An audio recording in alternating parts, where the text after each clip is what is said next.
Então, gente, boa noite a todos e a todos e a todes. Mais uma edição do nosso projeto O Papel do Estado na epidemia de Covid. É uma atividade organizada pela área de políticas públicas da FAI. Provavelmente muitos de vocês não me conhecem, eu sou o professor Márcio Caetano e tenho a alegria de estar mediando esse encontro com duas pessoas que gosto muito, que é o professor Carlos Henrique de Lucas e a professora Meg Rayana Gomes de Oliveira, que eu vou pedir licença para eles segurarem um pouquinho, porque antes disso a gente tem que dar alguns informes para todos e todas que estão fazendo o curso.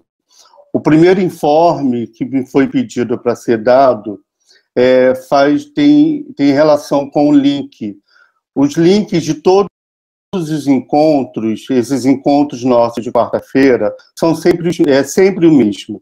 Então, todas as quartas, 18h30, tal como vem ocorrendo até aqui, vocês bastam entrar naquele link que vocês estarão nesse encontro, no encontro semanal do projeto, ok? As atividades do projeto estão também na plataforma Moodle. É importante que vocês acessem a página do projeto na plataforma, porque, inclusive, lá vocês encontrarão os materiais disponibilizados pelos professores. Inclusive, o livro do professor Valdemar, que foi nosso primeiro conferencista, está lá, os livros da professora Vera Peroni, os links das conferências realizadas até aqui. Se você não pôde assistir no dia, vocês podem acessar todo esse material por meio da plataforma Moodle. Então, basta vocês visitarem lá na plataforma e acessarem o material que está lá disponível para que vocês possam se reencontrar com o debate que vem ocorrendo até então. Então, essa semana, o nosso debate é sobre necropolítica e o governo Bolsonaro.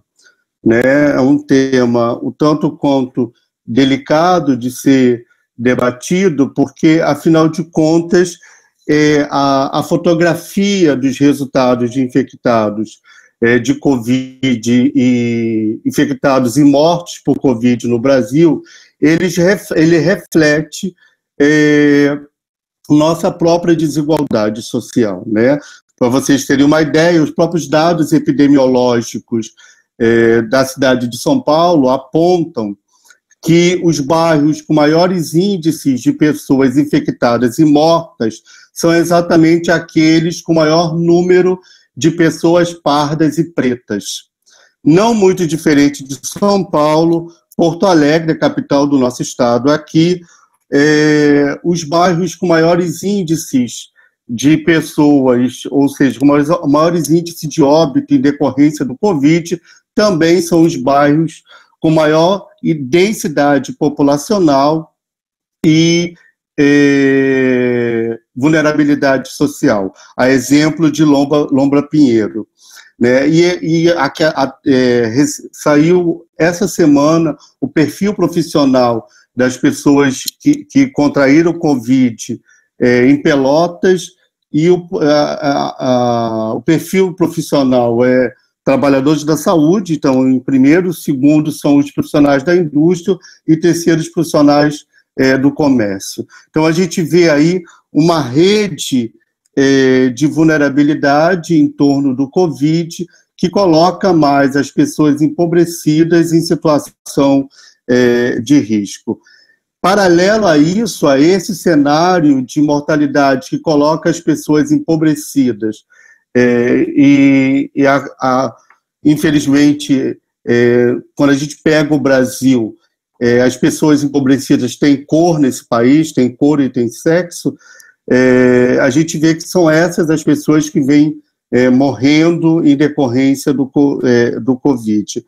E aí a gente vê o ministro Guedes, não sei se vocês acompanharam, no Congresso Nacional, no final do mês de junho, ele descreve que ele acabava de descobrir que 38 milhões de brasileiros eram invisíveis ao Estado porque não possuíam nenhum tipo de documento.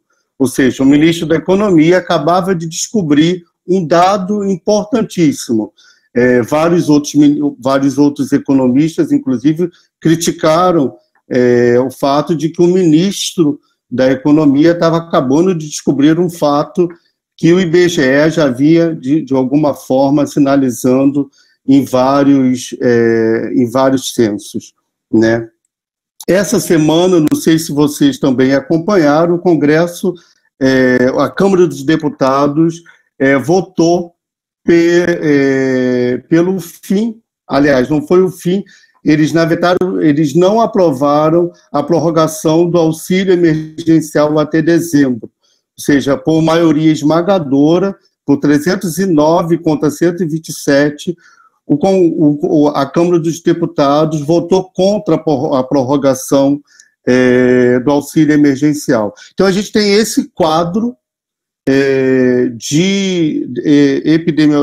esse quadro da mortalidade, da epidemia, e não obstante a isso, tem as questões de trabalho, da questão de renda. O fato é que nós temos hoje 828 mil mortos, 2.178.159 infectados. Esses dados não são dados oficiais, isso é fruto de um consórcio da imprensa com as secretarias de Estado de Saúde, porque não tem dados oficiais do Ministério da Saúde. O próprio Exército vem sofrendo críticas muito duras por conta de estarem omitindo, porque o Exército, que de certa forma veio ocupando postos chaves dentro do Ministério de Saúde, veio omitindo informações muito importantes com relação aos dados epidemiológicos do Covid,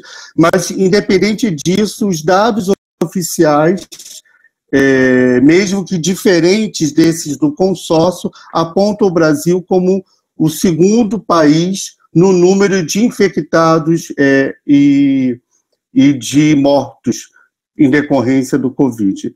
Não obstante a isso, não obstante a esse quadro, o fato é que a população empobrecida desse país também vive outras epidemias, né? Vive outras epidemias tão letais quanto a epidemia de Covid, ocasionada pela ausência alimentar, pela violência promovida pelo Estado, pelas milícias, pelo narcotráfico, as condições de moradia indigna de grande parte da população, a retirada de direitos trabalhistas e previdenciários, o sucateamento da educação e da saúde pública, as políticas deficitárias ao enfrentamento e à violência doméstica, o abuso infantil, entre tantas outras, né? Então, diante de todo esse cenário, a gente se pergunta, e essa é a pergunta que eu já de imediato faço a Meg e ao Carlos, que logo em seguida eu vou dizer quem são, que eu acabei ao Carlos, quem é que morre e quem é que vive e quem é levado a morrer nessas políticas que vêm sendo implementadas pelo neoliberalismo e pelo neoconservadorismo no Brasil e que, de forma mais acentuada, vem sendo encampada pelo governo Bolsonaro. A professora Meg, vou já aproveitar para apresentar a professora Meg. A professora Meg é doutora em educação, docente do setor de educação e do programa de pós-graduação em educação da Universidade Federal do Paraná, é coordenadora do Núcleo de Estudos Afro-Brasileiros, né? O professor Carlos Henrique de Lucas é doutor em Cultura e Sociedade, docente da Universidade Federal do Oeste da Bahia, líder do grupo de pesquisa Corpos Possíveis e editor-chefe da Sul-Sul, revista de Ciências Humanas e Sociais, coordenou o programa de pós-graduação em Ciências Humanas e Sociais e também exerceu a função de conselheiro universitário da UFOB. Para além disso, são duas pessoas, como eu havia dito de início, que eu trago, tenho uma profunda admiração. Lá na minha terrinha, né, nós tínhamos como prática, as camadas populares, no geral, tinham essas práticas, que todas as vezes que nos mudávamos, levávamos à nossa casa as pessoas mais queridas. Então, como eu me mudei, né, recém cheguei à Universidade Federal de Pelotas e fui muito bem recebido pelos amigos e amigas da Faculdade de Educação, eu já quero apresentar os meus amigos, meus novos amigos da Faculdade de Educação, os meus velhos, não velhos de idade, mas velhos de antiguidade, de amizade, de produção e de parceria acadêmica, e com quem eu venho estabelecendo laços e acordos epistemológicos de produção de conhecimento. Sejam bem-vindos e bem-vinda, Meg e Carlos. Eu não sei como é que a gente poderia fazer isso. Meg, você poderia iniciar? A minha ideia seria mais ou menos entre 25 minutos cada um, em seguida nós abriríamos no debate. Pode ser assim? Pode. E aí eu vou pedir para os cursistas, por gentileza, que assinem suas frequências nas notas compartilhadas. Não precisam colocar CPF, matrícula, basta colocar o nome. As perguntas podem ser feitas tanto aqui no bate-papo, como na sala do WhatsApp e no e-mail, para quem está na outra sala. Tá certo? Então, Meg, contigo a palavra. Tá bom. Boa noite, Márcio. Boa noite, Carlos. Boa noite, pessoal. Né? Eu quero agradecer o convite. Né? Eu sempre demarco meu lugar, né, enquanto travesti preta, né? Assim. E quando eu falo de travesti preta, não é uma questão só de melanina, mas é uma questão política, né? Uma demarcação que eu faço dentro desse espaço da negritude, que é um espaço que tem invisibilizado travesti, mulheres trans, homens trans, pessoas negras, LGBT de modo geral, né? E para mim a categoria preto e preta é uma forma, inclusive, de acionar uma possibilidade de existência fora dessa norma cis, hétero, sexual que o movimento negro e os estudos das relações étnico-raciais vêm naturalizando, e também é uma posição política dentro do movimento LGBT, né? Então, assim, eu faço um debate interseccional e essa questão, né, esse tema da necropolítica, para quem é travesti, para quem é mulher trans, não é novidade, né? Então, acho que nesse governo Bolsonaro há, evidentemente, uma intensificação, né, da perseguição à população LGBT, à população preta, mas para a gente não é novidade ser um alvo preferencial, né, nessas políticas de morte, como diz a Fátima Lima, né, professora, né, na Universidade Federal do Rio de Janeiro. Então, essa política da matabilidade, ela tem na população trans, de mulheres trans e travestis principalmente, um alvo, né, que é atingido cotidianamente, né? A nossa expectativa de vida é de 35 anos.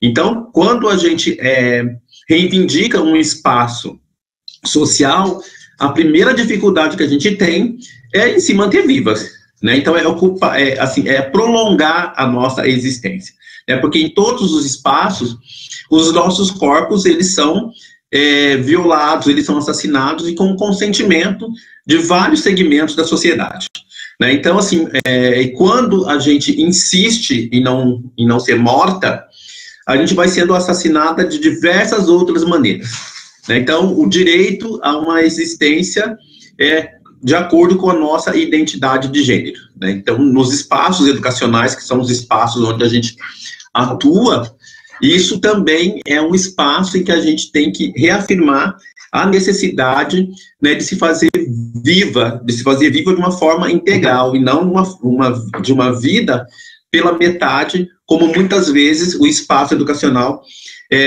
permite, né? Ou seja, a gente às vezes adentra o espaço, mas a gente não permanece, né? A gente adentra esse espaço, mas quem adentra, né, não é oficialmente a MEG, mas sim uma outra pessoa que oficialmente está escrito em algum documento que esses espaços insistem em fazer viver, e a figura trans, ela acaba sendo eliminada. Então, existe uma série de atravessamentos, Márcio, nessa tua pergunta, né, que vai inserir, que vai atingir de uma forma muito ampla, né, a nossa existência e como que a necropolítica, ela incide sobre a população trans, sobre a população do qual eu faço parte, né? Então, assim, a gente não tem, por exemplo, nesse momento, dados estatísticos a respeito, né, da população trans que está sendo atingida pelo Covid. Mas a gente tem registro de pessoas importantes, né, do movimento trans que tem morrido, e morrido de uma forma muito rápida, assim, e a gente não sabe como que é uma mulher trans, uma travesti, chegar numa unidade de saúde, no hospital, como que é esse atendimento. E quando existe nessa afirmativa de que a equipe médica tem que fazer escolhas em relação a quem será atendido e quem não será atendido, obviamente que uma pessoa trans não é prioridade, né? Obviamente que as nossas existências, elas são colocadas num espaço de menor importância, né? Então, gente, a minha cachorrinha, eu vou pedir desculpa pro pessoal que está na aula, mas a minha cachorrinha, ela participa das minhas lives, ela participa das minhas atividades, e ela está aqui já pedindo para entrar na sala, que isso assim, é muito recorrente, porque e isso também faz parte das nossas existências trans, né? Que muitas vezes os nossos laços familiares são construídos com pets, né? Porque a gente não tem muitas possibilidades de laços de afetos, né? Então, isso também tem a ver com essa política de eliminação física, eliminação simbólica, né? E é nesse sentido também que muitas vezes os nossos enfrentamentos dentro desses espaços que eu demarquei, tanto no movimento social e também no espaço acadêmico, né, que as nossas subjetividades, elas precisam de consentimentos para serem acionadas, para serem acessadas, né? Então, quando eu reivindico uma existência enquanto MEG, olha ali também, eu precisei, eu também precisei, gente, isso é muito show, eu precisei da autorização de uma sociedade cisgênera heterossexual para que eu pudesse existir oficialmente, né? Para que eu tivesse uma documentação com o nome de Meg Rayara Gomes de Oliveira, uma mulher cis, heterossexual, ela teve que autorizar, ela teve que permitir que eu fizesse a retificação do meu nome. Eu tive que ter o consentimento de um homem cis, hétero, para poder, para me autorizar essa existência. Então, os nossos atravessamentos, enquanto existência, elas estão atravessadas por uma série de questões, né? Então, assim, e os nossos corpos, quando eles são mortos, eles não são mortos de qualquer forma.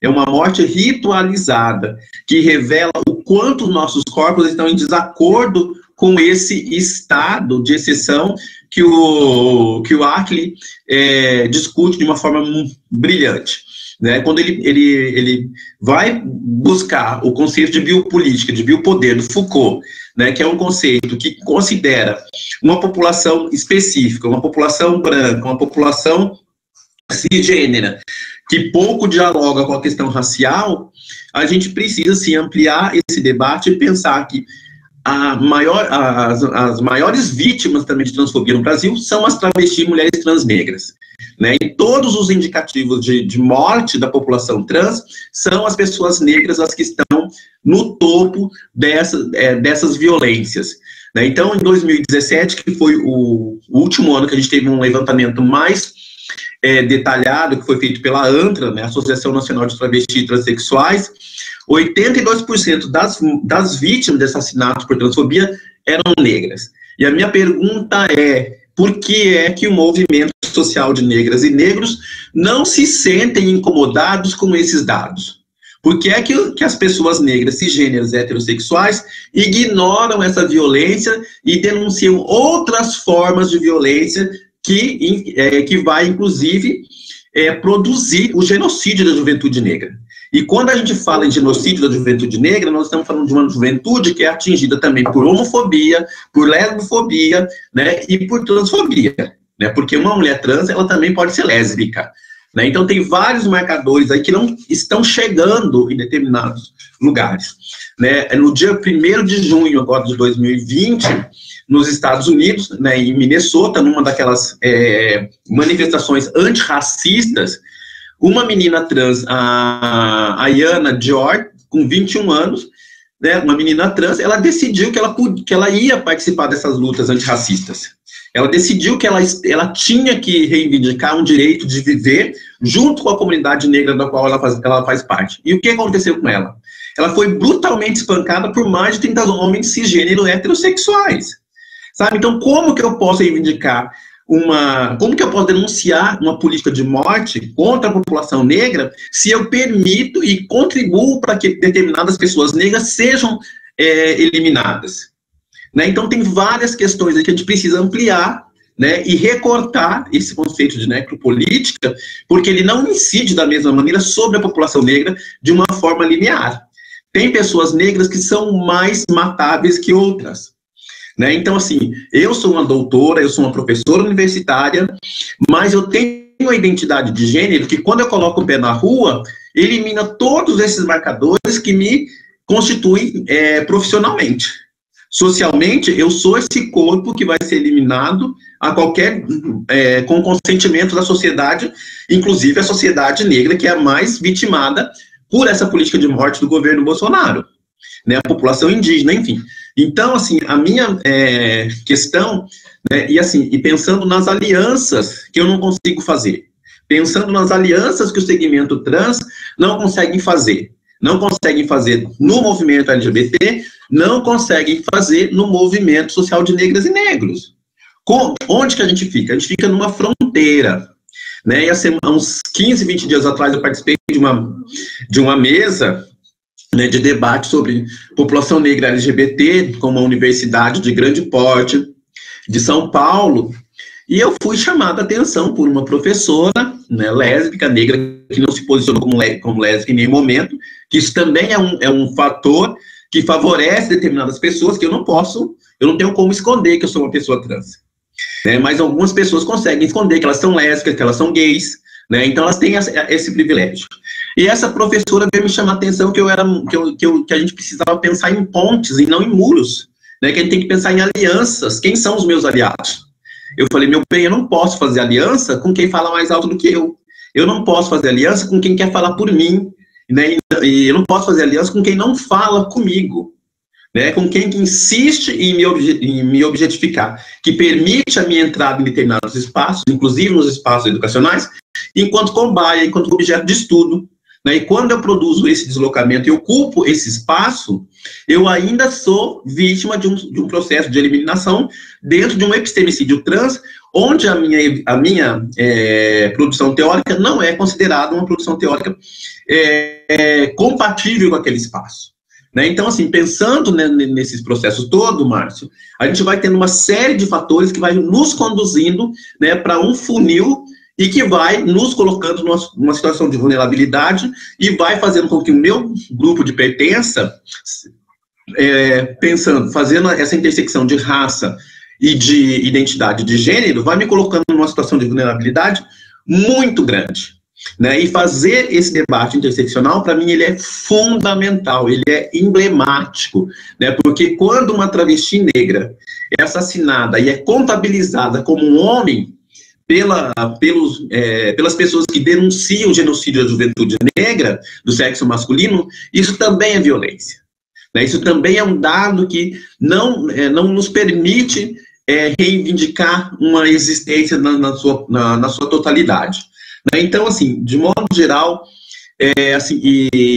só que não é por conta dessas situações todas que a gente vai recuar, né? Que a gente não vai, a gente continua ocupando espaço, né? Como diz a Keila Simpson, né, a presidenta da ANTRA, né, que quando alguma de nós cai, outras 100 estão se levantando, né? Então, e é fundamental pensar também em quais os espelhos, né, que a gente tem enquanto população trans e população travesti negra, né, nesses espaços de poder. Em quem que eu posso me espelhar e olhar e reivindicar uma existência, né? Como que eu posso me constituir socialmente, politicamente, como cidadã, como sujeita de direito, se essas existências também não me chegam, e quando chegam de uma forma totalmente deteriorada. E pensando aqui no Brasil, né, não sei se vocês se lembram do caso da Verônica Bolina, em 2015, quando foi brutalmente espancada pela polícia de São Paulo, teve os cabelos raspados, né, teve as roupas arrancadas, foi algemada, teve os pés e mãos algemados e jogada no pátio da delegacia, foi fotografada, filmada, exposta de uma forma muito violenta, né? E quem que acolheu a Verônica naquele momento? Foi o movimento de travestis transexuais. Aí uma liderança gay de nível nacional, que todo mundo conhece, não vou falar o nome, o cara escreve uma nota, escreve um texto e publica em todo quanto é lugar que ele tem acesso, defendendo a polícia, sabe? Então, como que a gente pode reivindicar uma existência, como que a gente pode denunciar determinadas violências, se pessoas que, teoricamente, deveriam ser nossos aliados e aliadas, produzem discursos e adotam atitudes que autorizam esse tipo de violência, né?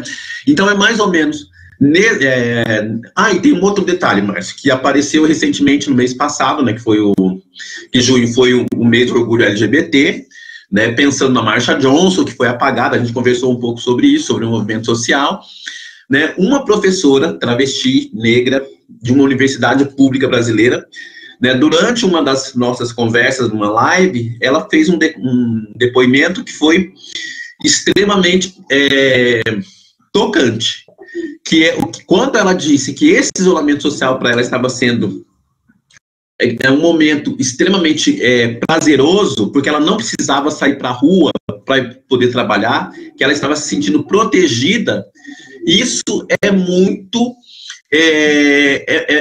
forte, porque ela é uma professora universitária, né, negra, que não consegue se sentir acolhida no seu local de trabalho. E que essa pandemia, esse isolamento, esse processo todo de ficar em casa, para ela estava sendo muito positivo, estava sendo muito benéfico. E outras tantas meninas têm denunciado esse processo todo de que esse isolamento ele não é novidade para a gente. Né? E uma outra questão, né, quando você traz para o debate a questão das pessoas sem rendas, e as trabalhadoras sexuais, as prostitutas, as putas, as travestis que trabalham na esquina, como é que elas estão conseguindo sobreviver? Porque a maioria não consegue acessar essa ajuda emergencial por uma série de questões.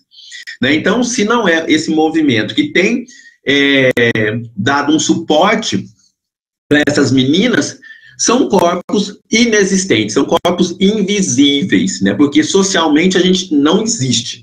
Né? Porque quando eu retifiquei meu nome, eu passei a ser uma pessoa do gênero feminino. Né? Antes disso, eu era uma pessoa do sexo masculino.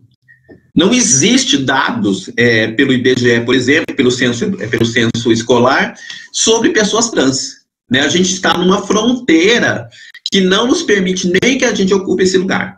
Porque a gente sai de um espaço e é alocada em outro. Né? E a gente precisa pensar nessas possibilidades. Né? Então, como que essa necropolítica, essa política de morte, né, ela já vem ela não foi eliminada nos governos anteriores, ela foi potencializada e nem dentro de casa a gente está protegido, porque os assassinatos de travesti e mulheres trans dentro das suas casas continuam acontecendo, né? Então, assim, vou parar por aqui, né? E assim, e só para quem não, para o pessoal que está me conhecendo agora, eu sou muito otimista, né? A minha fala não é uma fala apaziguadora, ela é uma fala tensionadora, e eu faço isso em todos os espaços que eu circulo, né? Mas eu sou muito otimista, eu acredito que a gente consiga reverter determinadas situações, porque eu também não tenho preguiça de arrumar confusão, eu não tenho preguiça de ir para o embate, né? Porque esse é o meu espaço, né? A minha ocupação na universidade é uma ocupação política, né? E vou demarcar, sim, esse lugar que é meu por direito, né? Como o Márcio falou, eu sou professora também, no mestrado e doutorado em educação. Eu tenho 2 orientandos trans, eu tenho 2 meninos trans no mestrado, né? Tem uma menina lésbica e um menino gay, né? Então, a gente precisa ocupar esse espaço, e quando eu falo que eu tenho 2 orientandos trans, tem uma série de questões que vão acompanhando essa afirmativa, né? Por que que eles foram buscar, né, fazer mestrado comigo? Por que que eles escolheram, né, uma professora travesti como uma possível orientadora também, né? Então, como que isso atravessa todas essas questões, essa situação que a gente está vivenciando? E essa morte, Márcio, para a gente, né, para a população trans, ela tem uma infinidade de possibilidades de interpretação, tá? Mas a morte física, para a gente, é a nossa realidade. Eu estou aqui viva porque eu sou teimosa, meu bem, né? Porque eu já passei desses 35 anos, embora não pareça, né? Embora esse corpite aqui pareça de 16, né? E uma outra coisa também que a gente precisa discutir, Márcio e Carlos. A idade biológica, o corpo biológico de uma pessoa trans nem sempre corresponde com a idade real dessa existência na sociedade, dessa existência que a gente ocupa fisicamente nesse momento, tá? Obrigada, minha gente, né? E a Gilete está aqui do ladinho, se precisar a gente canta com ela também, né? Porque eu sou dessas, né? Porque ser travesti doutora tem essa vantagem, né? Que eu sei rodar o elástico, a Gilete na ponta, e as inimigas não sabem, né? Obrigadíssima, meu bem. Obrigado, Meg. De fato, você traz questões fundamentais para a gente refletir. A própria situação da população trans, a total invisibilidade frente a essa estrutura da política de assistência do país, né? Quando o ministro fala que 38 milhões, e eu não estou falando de 38 pessoas, de 38 mil, estou falando de 38 milhões de brasileiros são invisíveis ao Estado. Sem sombra de dúvida, entre esses 38 milhões estão aí a população trans, né, pelos mais variados fatores, porque, para além disso, são elas também pobres, são elas também negras, ou seja, interseccionam uma série de marcadores que vão potencializar suas redes de vulnerabilidade. Bem, vou parar porque, afinal de contas, nós estamos aqui para ouvir o professor Carlos e a professora Meg. Passa a palavra, então, para o professor Carlos. Gente, boa noite, pessoas. Espero que vocês estejam todas bem. É a primeira vez que eu uso essa plataforma, então eu não sei se eu estou sendo bem escutado. Esse tom que eu estou falando tá ok, Márcio? Tá ótimo, tá ótimo. Eu também... Eu confesso para ti que não é a primeira vez que eu uso ele, mas eu como homem do século passado, eu tenho uma imensa dificuldade de interagir com essa coisa chamada computador e falar com as pessoas sem vê-la, sem tocar, em suma. A gente vai... Mas estou te ouvindo perfeitamente. Pronto. Então, eu quero mais uma vez dar uma saudação para todas as pessoas presentes, em especial para a Meg, professora Meg. Faz tempo que a gente não se vê, né, Meg? Eu acho que a última vez foi na cidade de Rio Grande, no Senacorpus, um evento que nós organizamos na FURG, junto com o professor Márcio, na época, professor daquela instituição. Então, é um imenso prazer estar aqui com você, a convite do Márcio. E enquanto você falava, antes de eu falar da minha apresentação, só fazer um preâmbulo, né? Você falava da Gillette, eu me lembrei da capa do meu último livro aqui, acho que dá para ver ali, que justamente é uma bicha preta na capa do livro com uma espada. E quando eu pedi que o designer pensasse a capa do meu livro, eu queria pensar justamente nessa ideia da beligerância, que nós, pessoas minoritárias, seja do ponto de vista étnico-racial, de gênero, de sexualidade, ou outros marcadores sociais de diferenças, a gente tem a coisa da beligerância muito marcada, né? Que é esse afã, essa gana de não só resistir, como se tem muito dito por aí, mas também apresentar alguma coisa, fazer algo, ter uma agência no cenário dos acontecimentos. Então, compartilho essa gana bélica também sua. Eu quero também agradecer a acolhida de todas as pessoas que me deram boa noite, enfim. Eu acho que agora com o Márcio na UFPEL, a gente vai poder fazer uma série de outras atividades, juntando as nossas instituições, e, sobretudo, o que alguns cientistas sociais e sociólogos, particularmente, vão chamar do Brasil Profundo, que é a região na qual eu me encontro aqui na Bahia. Para quem não conhece, a cidade na qual eu moro e em que está localizada a sede da UFOB, que é a Federal do Oeste da Bahia, se chama Barreiras. Então, é um rincão profundo do Brasil, rincão no sentido de canto, né? Não é pejorativo, um canto distante do sul, do sudeste do Brasil, assim como vocês estão distantes da gente. Então, eu falo desse lugar também de geograficamente deslocalizado.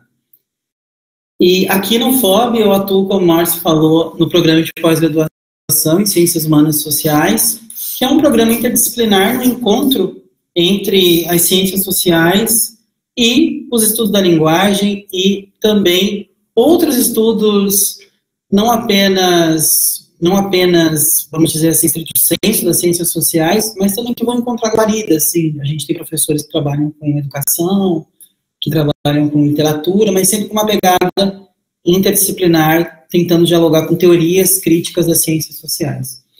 No programa de pós-graduação, eu discuto gênero e sexualidade, sobretudo teoria queer, estudos culturais e teorias decoloniais. É com isso que eu tenho trabalhado nos últimos anos. E aí o professor Márcio pediu que eu falasse sobre o papel do Estado na pandemia de Covid. Eu vou me aproximar desse tema da nossa aula de hoje a partir do meu repertório teórico, que eu acho que é isso que vocês almejam, e talvez daí advenham uma série de coisas para que a gente possa pensar juntas e juntos. Bem, eu acho que, para responder a pergunta do Márcio, inicial, quem vive, né, e quem morre, ou quem vive, quem é deixado a morrer, e aqui eu só gostaria de fazer um destaque teórico, que é uma relação entre a reflexão teórica do Giorgio Agamben e do próprio Ashley Bembe, do Agamben / Foucault, que o Agamben vai fazer um diálogo muito de perto com o Michel Foucault, a reflexão desses dois autores com o Ashley Bembe, que é o autor de Necropolítica. Se, por um lado, nessa formulação teórica da biopolítica, você tem a ideia do poder soberano, que tinha o poder de fazer morrer, né? A palavra do rei era a palavra que tinha o poder de fazer morrer alguém e deixar viver, né? E aí, um parênteses, vocês devem se lembrar daquele filme, acho que é o Gladiador, alguma coisa assim, que o imperador ele faz assim com o dedo e tal, para dizer quem vive e quem morre. É uma imagem para a gente entender como funciona a biopolítica, ou o biopoder mais especificamente, né? Você tem o poder da morte, no caso, e você deixa viver. No caso da necropolítica, há uma inversão disso. Então, você não tem mais o fazer morrer e o deixar viver. Você tem justamente o contrário, que é o fazer viver e o deixar morrer, não por um ato de agência do Estado, por exemplo, ou de um poder soberano, o rei, não necessariamente o Estado, mas você tem um deixar morrer. Então, não há uma intencionalidade na necropolítica do poder soberano, que aqui no caso da nossa aula é o Estado, ou seria o Estado nessa reflexão, que diz você morre. Por exemplo, pessoas negras morrem de maneira intencional. Mas há uma omissão por parte desse poder soberano para a gente tentar dialogar com esse aparato teórico-crítico dos autores mencionados. E no próprio livro que vocês leram, que é um ensaio do Ashley Bembe, ele vai dar alguns exemplos de estados, hoje, na contemporaneidade, que eles não necessariamente vão fazer morrer de maneira intencional, mas, sobretudo, por omissão, eles terminam fazendo morrer. Muito embora o exemplo de Israel seja, vamos dizer assim, no mínimo ambíguo nesse sentido, porque ao mesmo tempo que você não tem, de uma maneira escancarada, uma intencionalidade de morte, você tem, obviamente, uma política que não reconhece o Estado palestino ou reduz a uma condição de subcidadania as pessoas palestinas dentro do território de Israel, por exemplo. Né? Então, eu só queria chamar a atenção, Márcio e Meg, para essa mudança de paradigma teórico entre as reflexões feitas pelo Ashley Bembe, de um lado, com a necropolítica, e, de outro lado, esses autores como Michel Foucault e o George Agamben, né?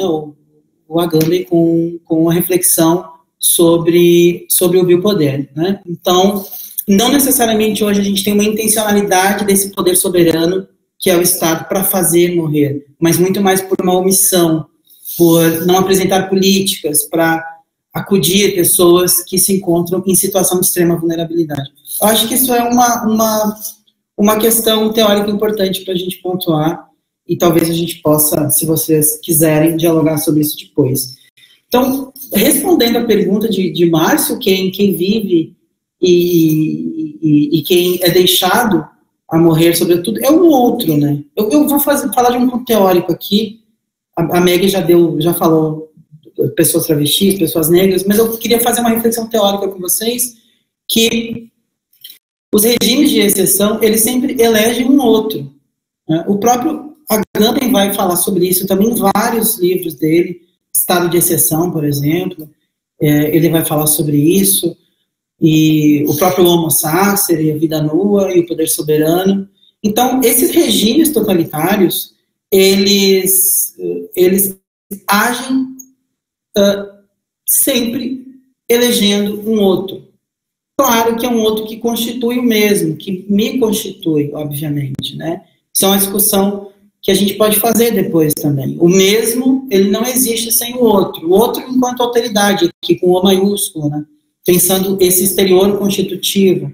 Então, se você pensar em alguns regimes de exceção, estados totalitários ao longo do século XX e até mesmo no século XXI, a gente pode facilmente identificar outros ali, que são escolhidos por esses mesmos regimes como aqueles que ou intencionalmente são mortos ou eles são deixados a morrer. Né? Então, é o outro que morre. Né? Outro aqui enquanto categoria, outro a outro, enquanto categoria teórica. Se a gente pensar, por exemplo, nos dados de morte por Covid-19, eu fiz uma pesquisa prévia para a gente poder dialogar nessa aula aqui, muito embora não seja do campo de saúde pública, e nem de políticas públicas, mas a gente lê bastante. Eu pude observar, por exemplo, Márcio, que até bem pouquíssimo tempo, o Brasil não produzia estatísticas que marcavam, que diferenciavam por raça e etnia as pessoas mortas por Covid-19. Isso é algo muito recente. Claro que a pandemia é recente, mas eu estou dizendo que é algo de um mês para cá. Então, desde o início da pandemia, quando ela eclode, mais ou menos de fevereiro para março, nos Estados Unidos, por exemplo, a agência governamental que faz a contabilização de mortos lá nos Estados Unidos já fazia essa diferenciação, né, de marcação de gênero, de marcação de classe social e de marcação de raça e etnia, por exemplo. Então, tem dados que, eu não vou falar dos Estados Unidos, mas facilmente vocês encontram na internet dizendo quantos % dos mortos em cada um dos estados são pessoas negras, por exemplo, né?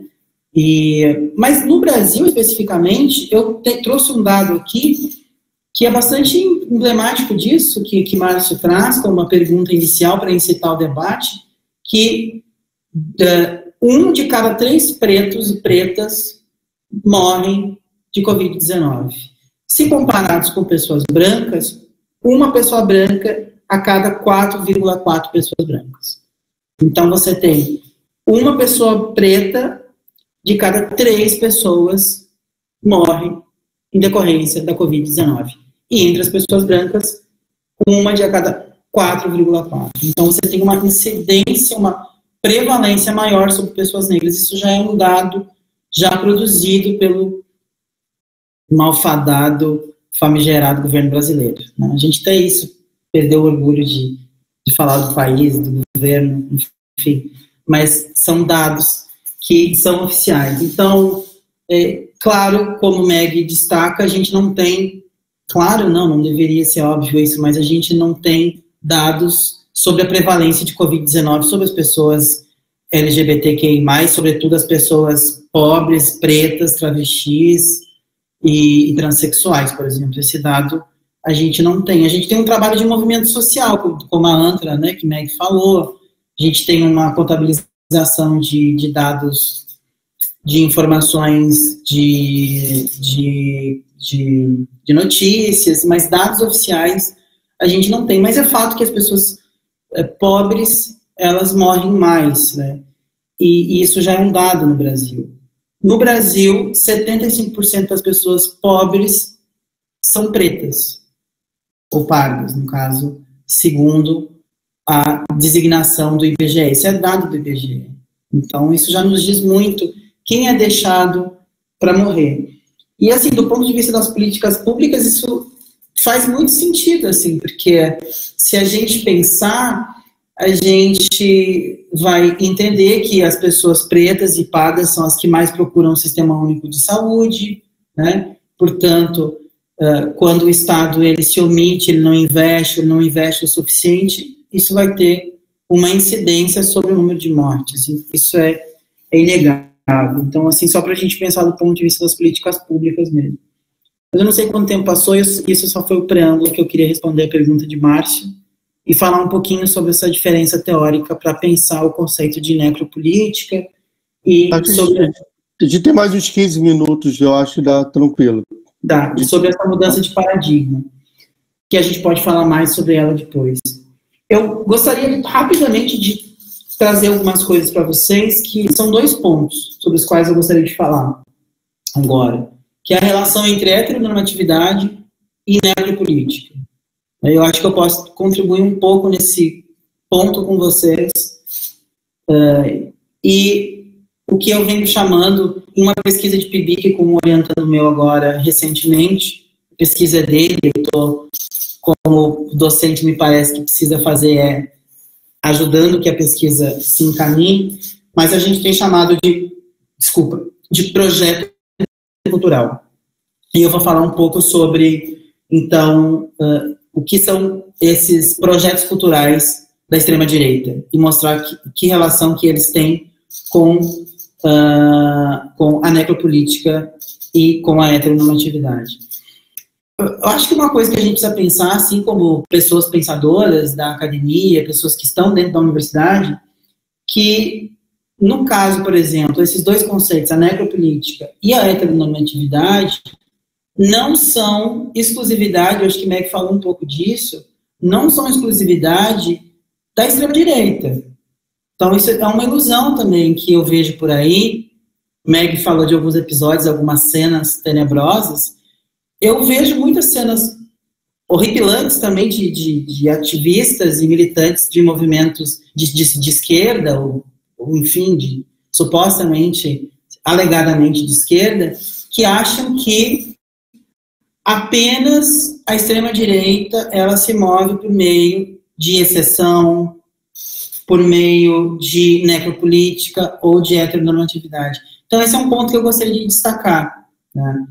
Eu entendo que a heteronormatividade e a necropolítica, elas fazem parte do que eu vou chamar de projetos que estruturam as sociedades. né? E não necessariamente esses projetos eles vão se restringir a uma ideologia X, por exemplo.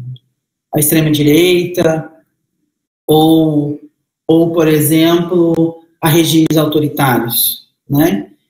E aí, se a gente lê com cuidado esses autores que nós mencionamos, o Bembe e outras autoras, né? O Michel Foucault e tal, estou citando esse porque eles estão às voltas com os conceitos sobre os quais a gente está tratando. Se a gente lê essas pessoas, a gente vai ver que não necessariamente essa forma de gerir os corpos das pessoas se restringe a uma dada ideologia política. A heteronormatividade, mais especificamente aqui, do que me interessa do ponto de vista teórico, ela vai estruturar as relações sociais. Eu gosto de chamar a heteronormatividade de um regime político e epistemológico de governação, ou governamento, que é o Veiga Neto, né, da URGS, que vai instituir uma forma de ser e estar no mundo. Então, a heteronormatividade diz menos respeito a uma visão política, à extrema-direita, a um Estado totalitário, mas ela faz parte de uma forma de estruturação dos corpos humanos em uma dada sociedade. Então, como que se institui um corpo com valor, uma vida que não vale, algo que é inteligível do ponto de vista social e cultural, a heteronormatividade vai distribuir esses carimbos ontológicos, se vocês me permitem essa invenção de nomenclatura. Então, vai dizer, de fato, quem pode ser significado dentro da cultura. Então, a heteronormatividade faz parte de uma estrutura necropolítica, obviamente, do governo Bolsonaro, mas não se restringe a ele. Esse é o ponto que eu gostaria de destacar aqui. Meg, me parece que falou, se intensifica agora. É óbvio que vai se intensificar, porque, como eu falei no começo, os regimes de exceção, estados autoritários, eles necessariamente elegem um outro inimigo. É preciso ter essa retórica do adversário. Mas a heteronormatividade, enquanto estruturação e distribuição de uma ontologia do existir, não se restringe a um regime totalitário, a um estado de exceção, a como vocês queiram chamar esse momento que a gente está vivendo. Obviamente que a gente não está vivendo num estado de exceção. Também eu acho um outro surto, se vocês me perdoam essa expressão. Assim, eu tenho visto, não sou cientista político, mas a gente pensa e a gente pode falar do que a gente pensa também. Então, eu, muito embora não seja cientista político, eu acho que é um pouco de surto dizer que a gente vive num estado de exceção hoje. Eu acho que não.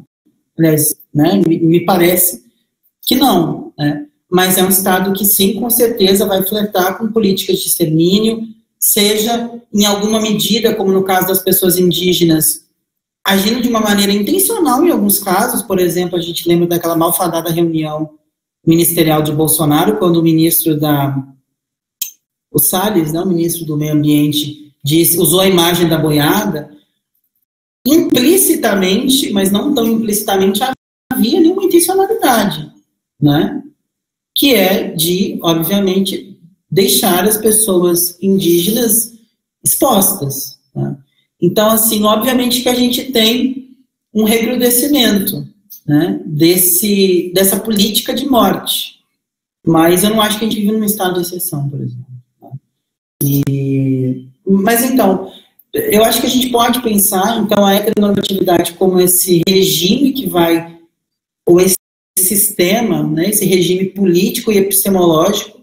E por que político? Porque diz respeito à nossa vida em sociedade, e epistemológico, porque diz respeito a uma ontologia do existir, como eu chamei, né? Então, quem é com o verbo ser no maiúsculo aqui, né? Quem existe, né?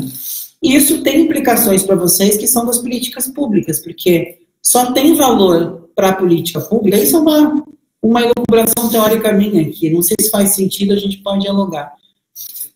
Quem é? Só faz sentido para a política pública quem é, quem existe. Quem não é, quem não existe, não faz sentido para a política pública, né? Então, isso é algo interessante para a gente refletir. E a necropolítica também é uma forma que dialoga de maneira muito intensa e muito direta com a heteronormatividade, como eu falei, e elas se alimentam, se retroalimentam. Eu não vi nenhum autor, nenhuma autora, talvez a Meg conheça, tentando fazer essa aproximação entre heteronormatividade, ou cisnormatividade também é um outro conceito. Eu não citei porque eu não tenho nenhum texto, não trabalhei com esse conceito de maneira detida, né? Mas a gente poderia pensar também a cisnormatividade, a heteronormatividade, na relação com a necropolítica, né? Mas eu acho que é rentável pensar dessa forma, né? E eu acho que tem possibilidade de se pensar. E para me encaminhando para o encerramento da minha fala, eu queria pensar com vocês também sobre a ideia de projeto cultural. Eu estava relendo um livro esses dias, não sei se vocês conhecem, esse livro aqui. Se chama Los Estudios Culturales, de um autor chamado Frederick Jameson. É um autor bastante lido no campo dos estudos literários, dos estudos culturais. E aí o Jameson, esse livrinho pequeno, um ensaio, ele me dá um insight, uma ideia interessante, que ele diz que a direita, ele não fala da extrema-direita, ele diz que a direita, nos últimos tempos, recuperou um interesse pela hegemonia cultural dentro dos embates culturais dos Estados Unidos. Ele vai comentar isso no livro. Né? E aí eu comecei a pensar um pouco sobre isso e me dei conta que durante muitos anos, pelo menos na minha vivência acadêmica, a gente discutia que a esquerda tinha um projeto de sociedade. Né? A esquerda, ela oferecia uma resposta, ela oferecia uma alternativa existencial. E a gente nunca pensou, digo a gente, para quem tem uma perspectiva progressista, mais à esquerda, pelo menos eu, nunca tinha pensado na direita como uma instância a partir da qual se oriundassem ou adviessem projetos culturais. Né? Projetos de sociedade, visões de mundo, perspectivas com o intuito de se estabelecer enquanto dominantes, ou como diziam os velhos marxistas, enquanto hegemônica. Né? Então, eu acho que isso é interessante pensar, né? Que a direita também, as direitas e a extrema-direita, sobretudo, também tem projetos culturais. E por que eu digo isso? Porque eu entendo que a necropolítica e a heteronormatividade compõem esses projetos culturais da extrema-direita. Muito embora não se restringam à extrema-direita, à direita, ao governo de Bolsonaro, né? Esse grupelho que atualmente se ocupou de maneira violenta o governo no Brasil, o Estado brasileiro, mas eu acho que dá para pensar na necropolítica enquanto um projeto de sociedade, um projeto cultural que vai também estruturar as relações sociais. Né? E eu não elaboro, assim, essas coisas que eu estou trazendo para vocês são questões ainda em aberto que eu estou pensando sobre elas, então não está nada pronto. E eu acho que esse é o momento para a gente dialogar e ver se funciona essa ideia de projeto cultural, né? Essa relação entre heteronorma e necropolítica também, eu acho que é um tanto quanto algo que eu não tenho visto por aí e que eu acho que é rentável para a gente pensar. E por fim, eu acho que pensar no conceito de projeto cultural, ele traz uma outra questão teórica, um outro deslocamento teórico que eu acho muito interessante, que é o seguinte: enquanto, por exemplo, no conceito de biopolítica, a gente pensa nessa coisa do poder soberano que eu falei, né? E aí a gente tem, por um lado, a gente tem o poder do rei, né, o poder real. A gente tem, por outro lado, o poder do Estado como um poder soberano. E até mesmo na necropolítica, né, você tem um Estado muito marcado como a instância a partir da qual emanam esses projetos necropolíticos. Eu acho que quando entra em cena a ideia de projeto cultural, a gente desloca um pouco, eu não sei se eu me faço entender, a gente fraciona um pouco essa ideia monolítica ou monádica, sabe? Algo duro e unitário de um poder soberano e espatifa a coisa. Meio que pensando em microfísica aqui, né? Então, nesse sentido, a perspectiva do deixar morrer, no caso da necropolítica, não seria tanto algo vertical, de cima para baixo, do Estado, ou não só, eu estou tentando pensar aqui com vocês, mas algo que se dissemina na sociedade, porque é um projeto social, né? Eu tenho pensado nisso e eu acho que talvez a gente possa discutir. Eu acho que é interessante pensar que não advém só do Estado brasileiro, aqui no nosso caso específico, esse afã de morte, esse projeto de morte. Acho que no material de apoio que o professor Márcio passou para nós todos, em algum momento, no vídeo que Márcio deixou, a pessoa convidada falava, eu não tinha pensado sobre isso até o momento em que eu vi o vídeo, ela dizia assim, que a necropolítica também é um projeto de milícia, por exemplo. Achei muito interessante essa formulação, não sei se vocês viram o vídeo que Márcio deixou, mas eu achei muito interessante, do ponto de vista teórico, né, gente, obviamente. Então, para entender o funcionamento da necropolítica, eu estou tentando sofisticar a análise aqui e pensar a necropolítica enquanto projeto cultural. Se é um projeto cultural, não se restringe ao governo Bolsonaro, não se restringe ao governo de Trump, não se restringe ao governo de Viktor Orbán, não se restringe ao governo de Rodrigo Duterte nas Filipinas, ou no presidente lá da Polônia, que eu nem sei o nome da criatura, acho que é Duda alguma coisa. Que são os exemplos que geralmente se dá como governos de extrema-direita, né? E que elegem seus outros de maneira muito descarada, enfim, né? E agem de maneira muito transparente por meio da necropolítica, né? Então, entender a necropolítica e a heteronormatividade como projetos culturais disseminados nas sociedades, eu acho que não é para nos desesperar, né? Do ponto de vista político, aqui, para que a gente se desespere e acha que não tem saída, mas é de fato entender o funcionamento, o mecanismo de funcionamento do poder, né? Bem, eu acho que é isso, né, que eu queria trazer para vocês e para a gente, se vocês quiserem, para a gente dialogar um pouquinho mais. Obrigado, professor Carlos. Nós temos alguns comentários. Eu não sei se temos perguntas que foram feitas pelo WhatsApp e pelo e-mail. Eu também tenho perguntas, mas eu vou segurar, por mais que tenha muita vontade de fazer. Mas a gente tem pergunta, meu querido, pergunta, não tenha preguiça. Eu primeiro quero perguntar, curiosa, porque o Olavo chamou a atenção das políticas de cota que vêm sendo debatidas no ensino superior, sobretudo nos programas de pós-graduação para a população. Ele nomeia LGBT, me parece, não é isso?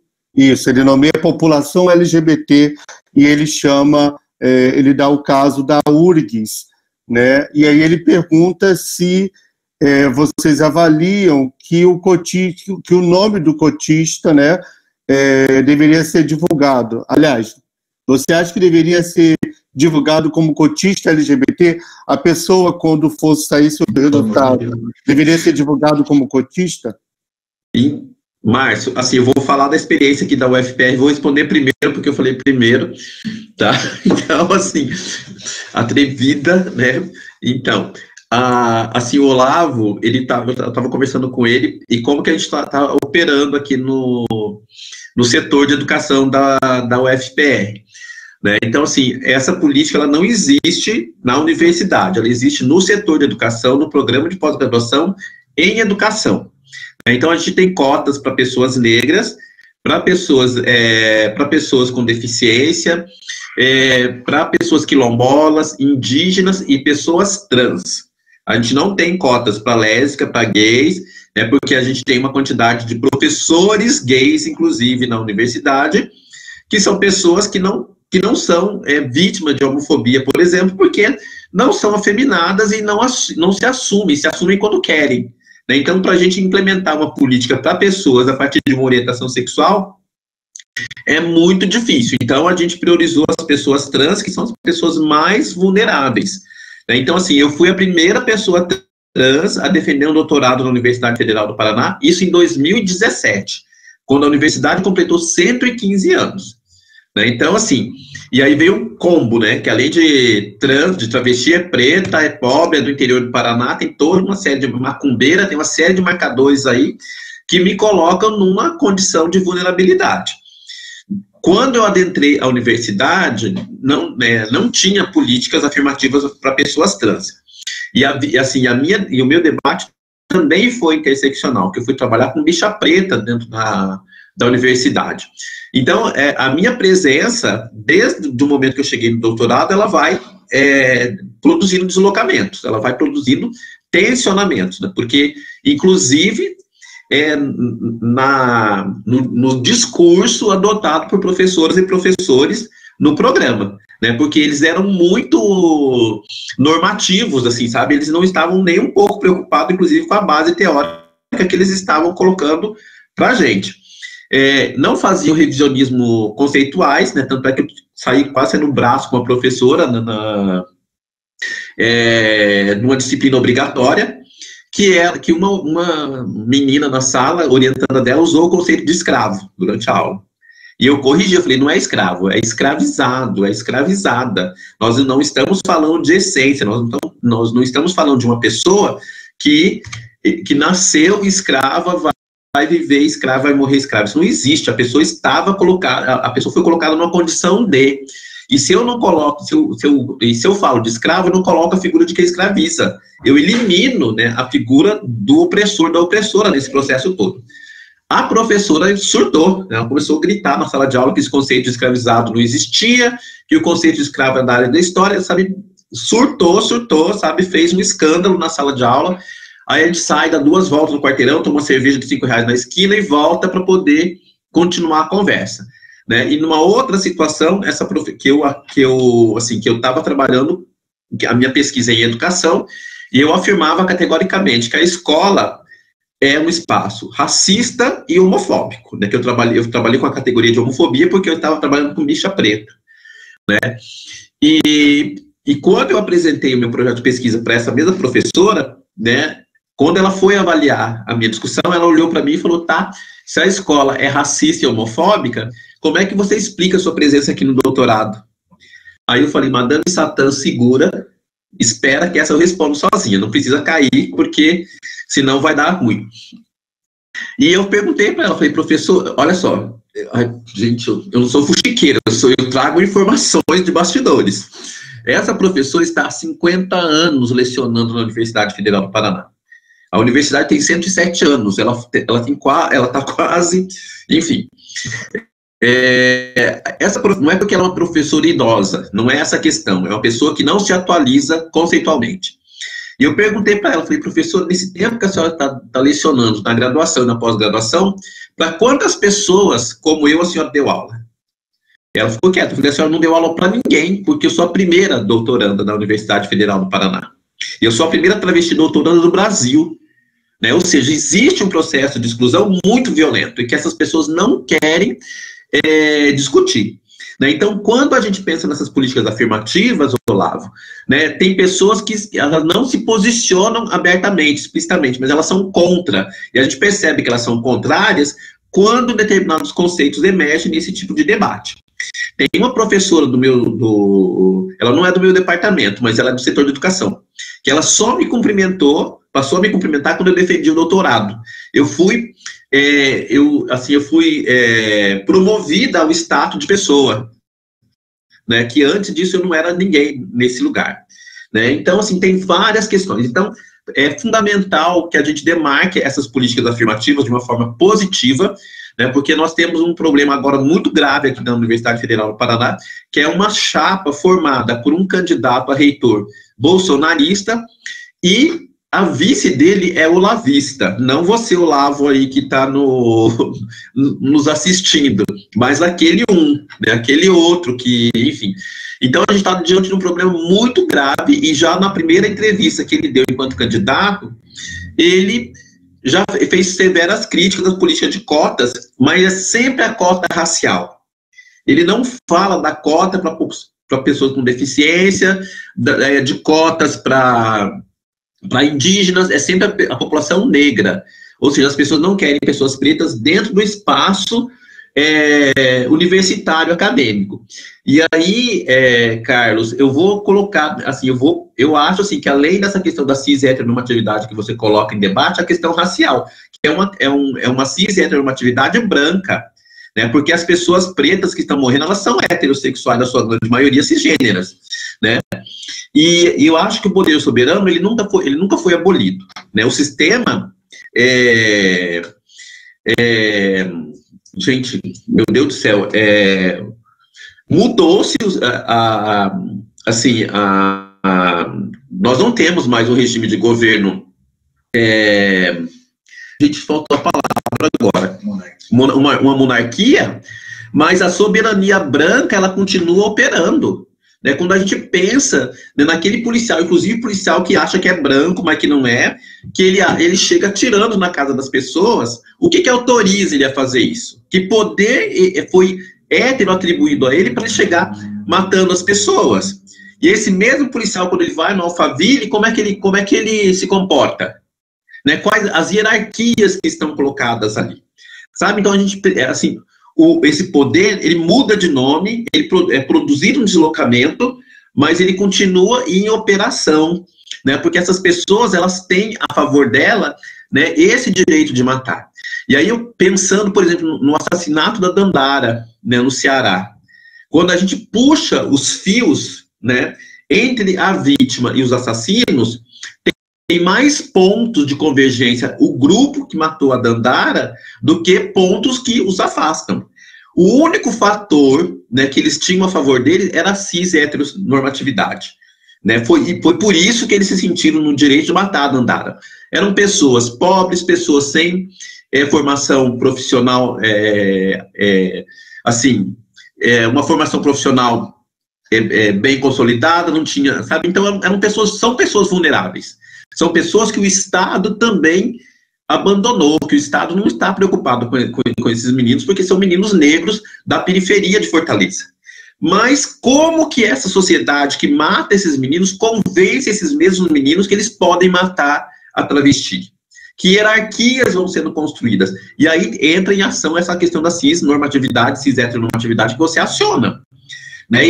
E no caso dos homens negros, quando a gente coloca essa questão, quando esses homens são colocados, são confrontados com a população LGBT, eles precisam demarcar essa masculinidade atacando a população LGBT. Né? Então, isso é muito recorrente, né? Como é que essas masculinidades vão sendo construídas também e como que elas dialogam com esse conceito de necropolítica. Porque, assim, eu concordo que o Estado está deixando as pessoas morrerem, mas o Estado está autorizando, estimulando que as pessoas sejam mortas, sabe? Então, quando eu sou xingada de viado, sabe, na rua, quando as pessoas me atacam, eu fui atacada por 2 pessoas em situação de rua. Então, são 2 pessoas que estão na base da base. Mas o que faz com que esses 2 meninos se sintam no direito de atacar a travesti? Sabe? Então, é essa cis-heteronorma que está, sabe, operando nesse momento todo. E aí, o que a travesti doutora, professora universitária, professora do setor, professora credenciada na pós-graduação e educação faz? Meu amor, você, assim, eu sou viado, né, com todo respeito às pessoas com deficiência. Não sou aleijada, cai em mim, que eu não sou obrigada, né, porque assim, eu sou contra a violência, sou radicalmente contra a violência, principalmente contra mim, né, e quando eu faço um barraco, eu faço um barraco acadêmico, meu amor, eu faço um barraco com título de doutora, né, porque se eu não agir dessa maneira, e aí, assim, Carlos, quando você fala, né, você traz para o debate essa questão, muitas vezes, do medo que os corpos causam em determinadas pessoas. Em alguns momentos, esse terror, ele me garante certo sossego, sabe? Quando eu saio para passear com a minha cachorrinha, tem pessoas que mudam de calçada. E eu acho isso maravilhoso, porque a calçada é minha passarela, meu bem, sabe? Não sei por que você mudou de calçada, mas abriu um espaço que eu vou fazer uso dele, sim. Sabe? Então, são várias questões aí que a gente vai problematizando, né? E quanto mais a gente lê, quanto mais a gente discute conceitos, mais a gente percebe que a gente precisa discutir mais e ampliar o debate, né? Mas eu acho, assim, que tem muita coisa para a gente dar conta, sabe? A partir desse momento que a gente está vivenciando, as violências que estão sendo produzidas por conta do não acesso, né, das pessoas que estão tendo que ter aula remota, por exemplo, né? A violência contra as mulheres aumentou, a violência contra a criança aumentou, a violência sexual contra a criança e adolescente aumentou, né? E, de novo, como que a gente vai contabilizar esses dados, né? E como que a gente vai fazer para, a partir dessas informações, a gente produzir estratégia de enfrentamento, sabe? A gente vai sofrendo, a gente vai ficando numa agonia muito grande, gente, sabe? Mas, enfim, Olavo, eu acho que é fundamental, sim, que a gente tenha uma transparência nesse processo, né, de acesso ao programa de cotas. Eu tenho cotista trans no mestrado, e a gente segue a mesma dinâmica dos cotistas raciais, com autodeclaração e com bancas de entrevistas, né, porque a gente precisa desse contato para a gente, e é uma banca composta por representantes da Universidade Federal e do movimento social também, né, porque, e agora, como a gente vai ter um processo online, a gente tem uma dificuldade, a gente está com muito medo que pessoas também tentem burlar o processo, né, porque, por exemplo, os cotistas raciais, né, a gente está fazendo um edital, né, porque se eu ficar num ambiente com pouca iluminação, eu vou ficar com a pele mais escura. Eu posso carregar uma maquiagem, eu posso meter uma base mais escura, então a gente tem que estar pensando em várias questões. E as pessoas trans também é a mesma questão que a gente está tentando construir, né, um edital que não seja discriminatório, mas que também não fique muito solto, que permita determinadas, assim, que as pessoas consigam burlar esse processo todo, tá? E, assim, o conceito não é bullying, tá? Se a gente está falando de pessoas negras, é racismo. Se a gente está falando de pessoas trans, é transfobia. Bullying é uma categoria mais leve, né? E, assim, a gente não tá expondo as pessoas de forma nenhuma, a gente está fazendo um processo transparente, né, porque, inclusive, para a pessoa poder recorrer caso ela seja barrada, né, no processo inicial, sabe? A gente precisa que as pessoas saibam o que está acontecendo também. O tema das ações afirmativas, Meg, a gente vai promover um debate com a Jaqueline de Jesus. Ela vai estar conosco no dia 16 de setembro, se eu não me engano, vai estar comigo e a Eugênia, que vamos mediar esse debate. Se eu estiver errado, Eugênia, por favor, me corrija. Eu vou aproveitar e que a gente tem alguns minutinhos, e aí eu já vou aproveitar e fazer dia 9/9, dia 9 de setembro, que é o dia que vai estar a Jaqueline de Jesus conosco, discutindo o tema das ações afirmativas.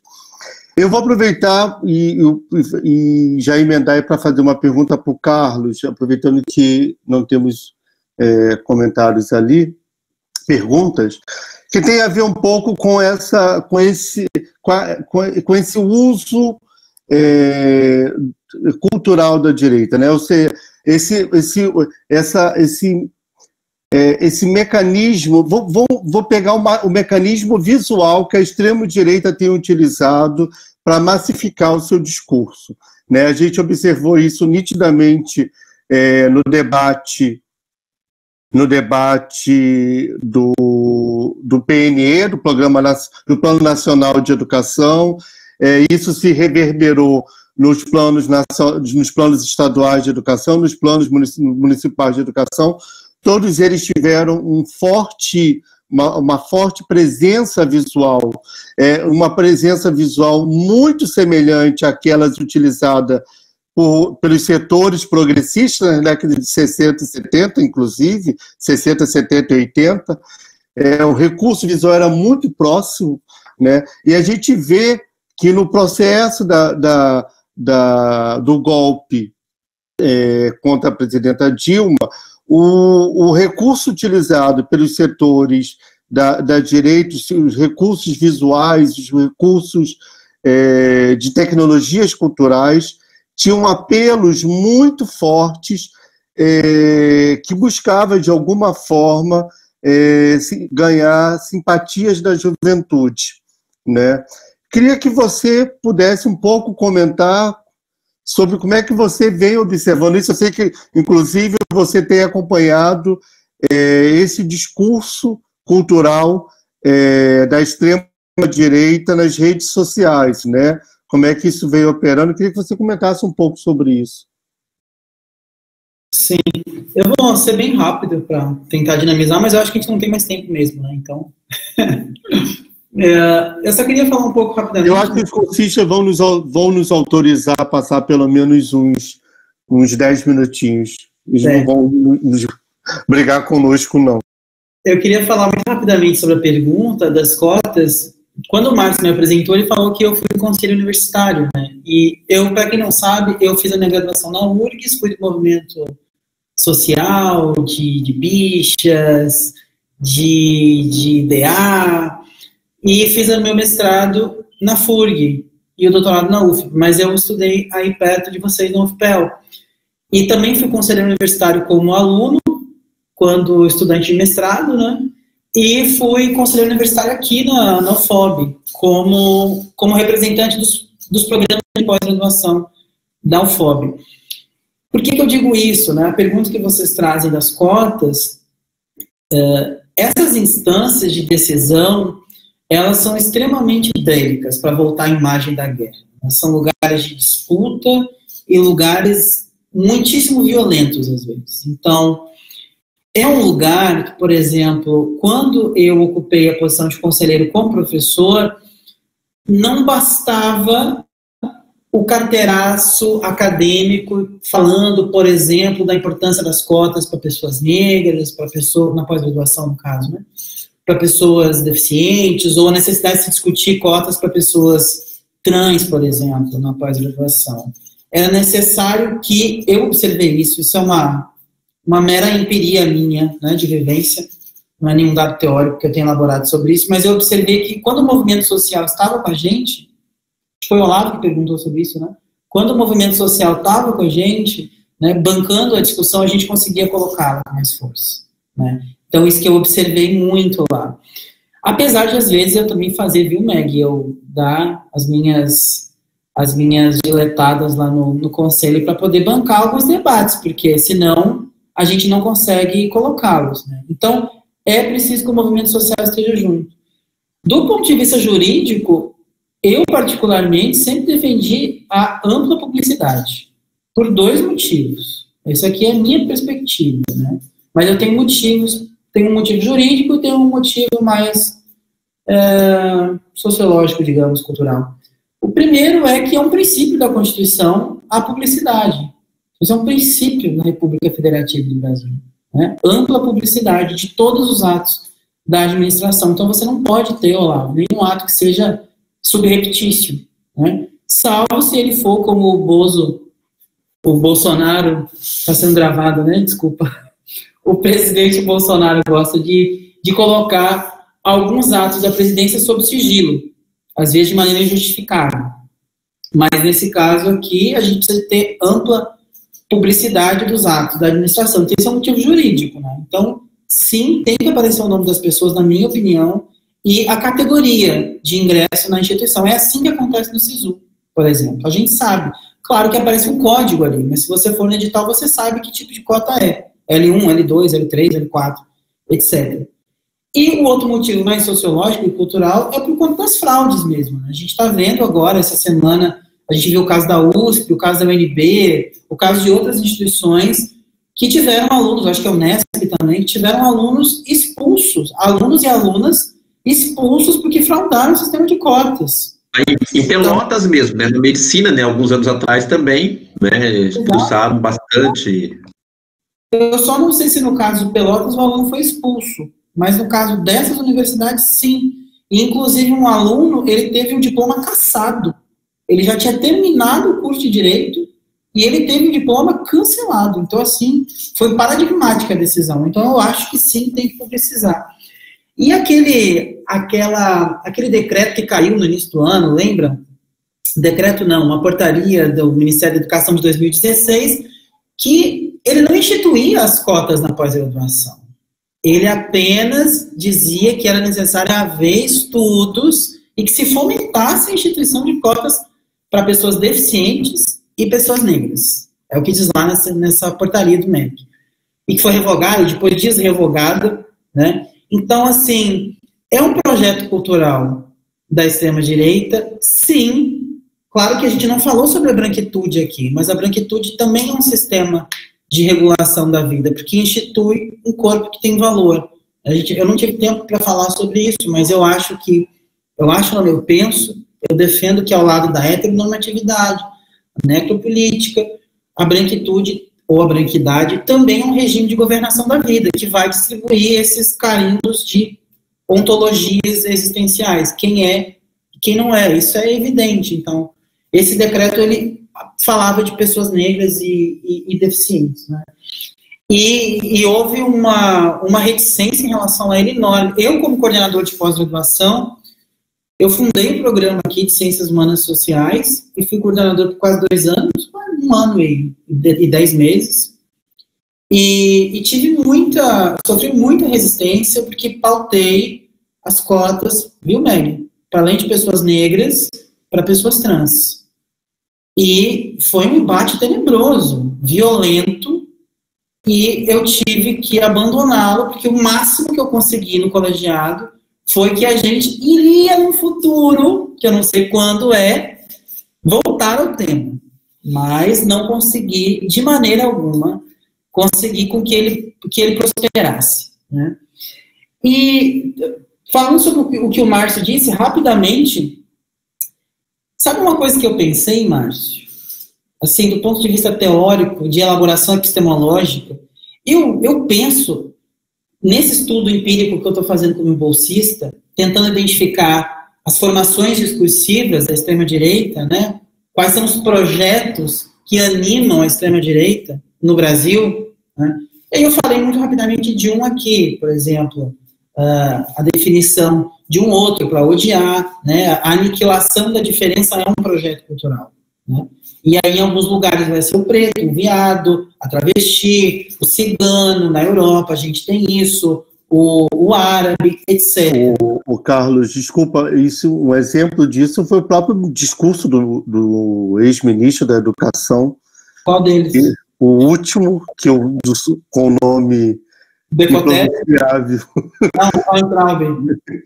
Que disse que que nós éramos povo brasileiro, não é? Odiava essa coisa de indígena, de negro, que tudo era povo brasileiro. Tem que acabar com tudo isso. Então é um projeto cultural particularmente nesse projeto de pesquisa que eu estou trabalhando com o meu bolsista, a gente vai mandar um artigo, resultado dessa pesquisa, para a revista de Sociologia da FURG. Um outro projeto cultural que a gente tem observado no campo da sexualidade, por exemplo, é, obviamente, que a aniquilação das sexualidades dissidentes, né? Então, eu gosto de dizer da seguinte forma, Márcio. Eu acho que a extrema-direita, ela tem a violência como uma paixão. E eu explico isso. Eu vou para o grego, né? A palavra paixão, ela tem um radical grego que é pathos, que é patologia, que é doença. O pathos é aquilo que me enverga, que me derruba, que me faz cair. Algo que me move de uma forma tão poderosa que me tira do meu, entre aspas, normal. E A violência, na nossa análise, nesse PIBIC, que eu estou terminando agora com o bolsista, ela é um projeto cultural movido pela paixão. Na nossa perspectiva, a extrema-direita entende a violência como paixão, né? É um afeto extremamente poderoso. Afeto no sentido aqui de um sentimento, né?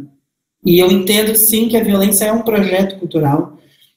E isso a gente vê, a gente tem observado, fazendo análise de comentários sensíveis, com temáticas sensíveis, né, de direitos humanos, a gente tem observado essas formações discursivas, né? O ódio à diferença, o ódio à sexualidade não heterossexual, ao gênero que não é cis, né? Então a gente tem observado isso. Há uma forma de existência que não é socialmente validada, né? Um modo de falar também. Então a gente tem uma série de projetos de aniquilação da diferença que vão aparecer nos discursos da extrema-direita global, né? E eles estão articulados. Eu estava lendo, para terminar, eu estava lendo uma série de artigos sobre a extrema-direita na Europa, e os projetos são os mesmos, Márcio e Meg, né? Você tem, por exemplo, tanto nos Estados Unidos quanto na Espanha, por exemplo, foram os países que eu li muito, projetos muito articulados de rejeição de uma dissidência de gênero. Na Espanha você tem uma associação chamada Hazte Oír, que é faz-te escutar, faz-te ouvir, que conclama a sociedade para que ela seja ouvida nos seus reclamos de normalidade, ou seja, essa gente esquisita aí tomou conta da vida em sociedade e a gente precisa instituir o retorno da normalidade. Então, é um projeto cultural.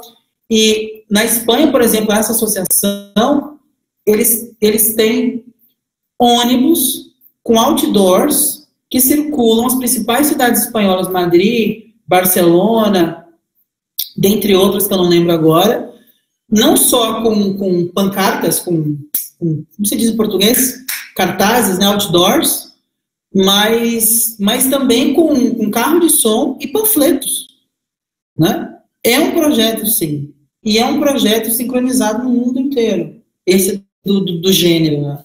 E outros que a gente poderia falar, mas eu acho que é uma paixão, eu acho que é o que move essas pessoas, sabe? Enquanto um projeto mesmo. Bem, a gente tem uma série de comentários que vão na linha de parabenizá-los e parabenizá-lo e parabenizá-lo, chamando a atenção das políticas de cota, chamando a atenção... Oi. Deixa eu só colocar uma coisa aqui que eu me esqueci, desculpa te interromper, que são os meus dados. Pronto, estão aí, e-mail e etc, para a galera que quiser seguir, o meu grupo de pesquisa, tá tudo aí. Desculpa. Como eu estava dizendo, algumas políticas que vêm sendo executadas em algumas instituições que, inclusive, sofreram intervenções do governo Bolsonaro, a exemplo da Federal da Fronteira Sul, que extinguiu o Centro de Referência de Direitos Humanos e Igualdade Racial Marcelino Chiarello, eu acho que é assim que se pronuncia, e tantos outros comentários que vão nessa linha com relação às ações afirmativas, inclusive, que vai ser tema, como eu havia dito, do debate no dia 16 de setembro com a professora Jaqueline de Jesus também. A gente vai ter um dia específico para estar debatendo isso junto com a Jaqueline de Jesus e vai ser mediado comigo e a professora Eugênia Antunes. Eu acho que, não sei se vocês querem comentar mais alguma coisa, querem se despedir, ou se a gente já pode caminhar para terminar. O Álvaro quer fazer um aviso? Você quer fazer agora, Álvaro? Pode ser, se não atrapalha. Bom, antes, então, cumprimentar o Carlos e a Meg.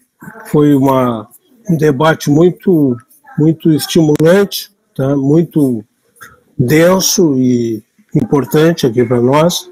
Uma pena a gente não ter mais tempo, eu gostaria de colocar uma série de coisas, mas vou deixar para outra oportunidade, tá? Porque a gente está privilegiando os alunos aí, as pessoas que estão participando, a se colocarem. O aviso que eu queria dar, o mesmo que bom, é o seguinte, nós estamos com uma pesquisa em andamento sobre o trabalho docente nessa época de pandemia, então, junto com a rede municipal de ensino. Então, eu queria pedir para todos os que estão na audiência, que são professores e professoras da rede municipal, né, que ficassem atentos à mensagem que provavelmente vocês vão receber do representante sindical, né, da sua escola, delegado sindical da sua escola. Ele vai proporcionar o link para vocês preencherem o formulário, e eu solicitaria e convidaria vocês a preencher o formulário, que vai ser um instrumento muito importante para o sindicato e para a luta dos professores, tá? Se alguém precisar, entre em contato direto comigo, que eu passo o link também. Tá, muito obrigado. Obrigado, Márcio, obrigado, Meg e Carlos. Em nome de todos os nossos colegas aqui, eu queria agradecer a participação de vocês, tá? Muito obrigado. Bem, Meg, despedir. Isso, Márcio. Agradecer mais uma vez, né? E assim, só concordando com o Carlos, que não é só a direita que tem posições contrárias à população LGBT, né? Só pensar no movimento feminista, né? Que tem resgatado um debate biológico, né? Para interditar as pessoas trans, né? Assim, algumas pensadoras, pesquisadoras de ponta no Brasil se posicionando contrárias à presença de mulheres trans e travestis em determinados espaços, né? Isso é um tiro no pé, né? Porque a biologia foi muito utilizada para construir também, para ajudar na construção dessas hierarquias de gênero também, né? Então, assim, a gente vive um momento de extrema, de enfrentamentos. À medida que a população trans começa a ocupar o espaço acadêmico, várias estratégias começam a ser criadas também de silenciamento, e uma delas também vai nessa linha de discutir que identidade não é importante, que identidade não é potente, né, que é uma forma de você apagar determinadas existências também, né? Mas isso a gente pode discutir em outros momentos, sabe? Enfim, e se tudo der certo, mês que vem eu vou para Pelotas. Eu sou banca num concurso aí na universidade, e eu só fico imaginando a cara das pessoas que são candidatas quando souber que tem uma travesti que vai avaliá-las. Não tem nenhuma pessoa trans no concurso, são 27 pessoas inscritas, né, e eu só quero tombar tudo aí dentro da universidade, né? Espero que o concurso não seja transferido, tá? E mais uma vez, Márcio, Carlos, obrigada pela conversa, né? Espero que a gente consiga se encontrar mais pessoalmente, porque é sempre bom, depois de uma conversa dessa com o Boteco, que o Boteco é pedagógico, e agradecer a presença de todo mundo que está aí, que de alguma maneira participou, que teve paciência para me ouvir também. E aqui atrás está a Vera Verão, né, no meu cangote, né? Eu sou artista plástica também, foi eu que pintei, está aqui me abençoando, tá? E, meu bem, vamos resistir, vamos sair dessa, e a gente não vai morrer, meu amor, tá? A gente vai sair linda, maravilhosa, né? E no próximo encontro eu ensino como rodar o Velasquez Gillette na ponta. Beijo. Carlos? Bem, eu não sabia que ia ter mais um momento para me despedir, mas eu coloquei ali, Márcio, os meus dados, tem o meu e-mail para quem quiser me escrever, tem o e-mail do meu grupo de pesquisa, que se chama Corpos Possíveis, é uma brincadeira, né, em latim, e também é um corpo de teoria, e são esses corpos estranhos, tidos como estranhos, que podem ser possíveis, essa é a reflexão. E tem o Instagram, o YouTube do nosso grupo de pesquisa, o Facebook, para quem quiser seguir e saber das nossas atividades aqui. Tem uma coisa que eu sempre falo para o Márcio, Meg, que é o seguinte, assim, né? A gente tem uma política de citação, que é uma política, ou melhor, uma geopolítica de conhecimento. Então, assim, a gente se chama, se convida, a gente se lê, se cita, né? Não só citando as nossas companheiras travestis, os nossos e nossas companheiras bichas pretas, pessoas minoritárias, mas também essas pessoas que estão em lugares que não os grandes centros urbanos. Então, é importante que a gente tenha esse diálogo entre a UFOB, que é uma instituição de 7 anos, que era a UFBA aqui em Barreiras e obteve a sua maioridade, com uma instituição tão antiga quanto a UFPEL. Isso é importante, espero que essa parceria continue. A todas as pessoas presentes, obrigado pelas questões, perguntas, e estamos aí dialogando mais. Sigam as nossas páginas do meu grupo, para a gente poder dialogar em algum outro lugar. Obrigado, Márcio, obrigado, Meg, um beijo para todo mundo. Bem, Carlos, Meg, em nome de todo o grupo da área de políticas públicas, queremos agradecer muitíssimo a presença de vocês dois, agradecer a todos os cursistas que estão aqui ainda conosco. Foi uma noite extremamente agradável e eu penso que é exatamente isso que vocês nos convidaram no final de suas falas, nesse momento em que existe o recrudescimento do discurso conservador e que o discurso neoliberal busca aniquilar nossas vidas. Precisamos mais do que nunca reforçar os nossos afetos, né? São esses afetos que nos manterão vivos, porque, como diz Meg, não nos matarão. Continuaremos vivos e festejaremos nos botequins da vida, porque, afinal de contas, a gente precisa festejar a nossa existência. Um grande abraço para todos e todas e todes. Um bom descanso para todo mundo.